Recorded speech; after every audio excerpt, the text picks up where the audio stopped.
I think it's a disgrace. I think the taxpayers got railroaded. In hindsight, I would say the money should not have been spent. Yes, it is absolutely a lot of money. Want to see what $800,000 looks like? No, not this. This. It's an expensive rail runner platform just south of downtown Albuquerque. But you can't catch the train here. You see, this 430-foot platform isn't on any schedule. And the last time the rail runner stopped here was 10 years ago.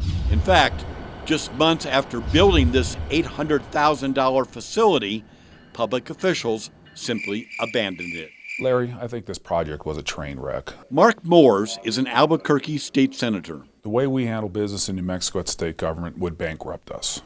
We cannot do this in private sector, and the government and the taxpayer should not tolerate wasting money. The rail stop is called the Lobo Special Events Platform and is a joint venture between the rail runner, the University of New Mexico, and the city of Albuquerque.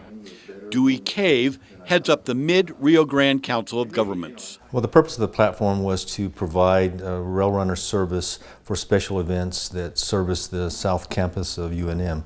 You know, Lobo football game, basketball games, or other events that would happen in that area. The thought was if you live in Santa Fe or Belen and wanted to go to a Lobo game, avoid the hassle of parking, ride the train, get off at the Lobo station, and then a bus would take you to the stadium. All aboard. This is Governor Bill Richardson. Are you all happy to be on the rail runner?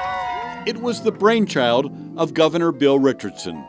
10 years ago, Lawrence Real headed up the rail runner operation. The governor was really a very big supporter of Lobo athletics at the time and was very interested in seeing if there was an opportunity to connect the rail runner to provide services to the football stadium, the pit, maybe even the Isotopes Park.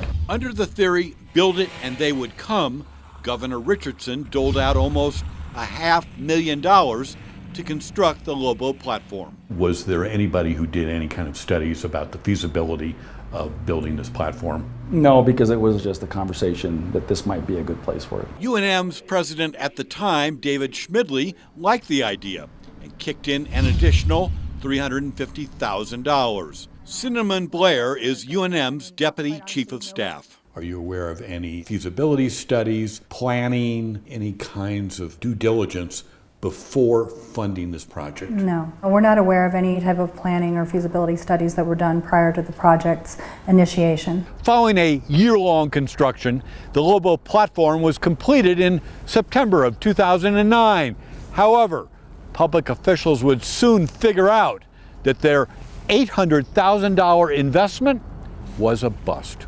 The Lobo platform was inaugurated in September 2009 for the Tulsa UNM football game. 60 passengers went to the game on the rail runner's special train. In October, 91 fans got off at the UNM platform for the Lobo UNLV game.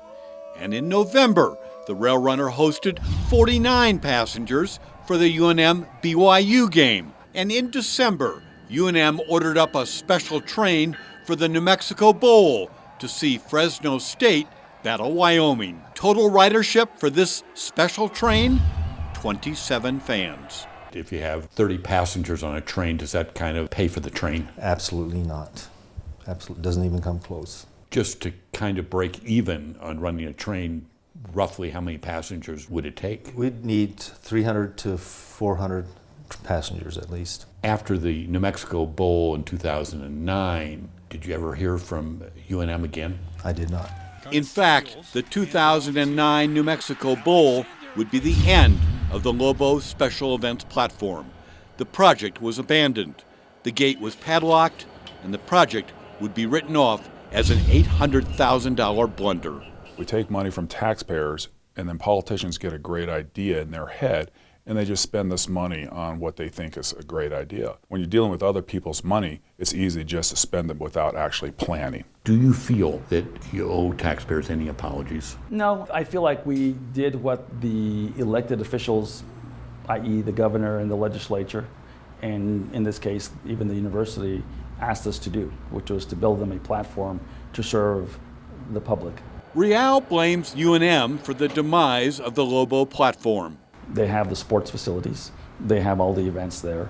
It was their platform, they paid for it.